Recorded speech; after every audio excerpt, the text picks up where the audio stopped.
What's up, guys? Just doing a quick video here. If you have a late 90s or early 2000s John Deere 3 or 400 series tractor and it's not starting, come in here and check this out. So on the driver's side here, for me it's tucked behind this panel, but you'll find this little module here. So this is your TDM, or your timing delay module. This regulates the spark. So if it's not working, you won't get any spark. So a good way to test it is going to be to take out your spark plug, test it against, like, this bracket here's metal, otherwise your frame's metal, and see if you're getting any spark.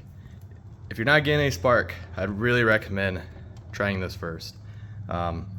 With that, I would also recommend don't go with like a cheap aftermarket. This is something I'd get from other Deere. I think Deere charges around $53 for this. When I first got this tractor, I was having troubles with mine.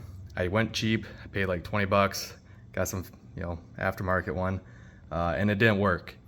But I thought it did, or I thought, I had a good one, and there was something else causing the issue, and I ended up spending a couple $100s to have a shop fix that.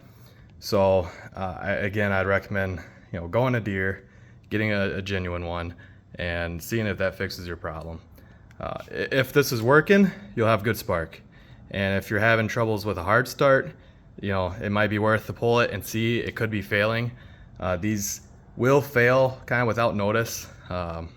This tractor was parked for a while, a couple years, and ran great when it was parked.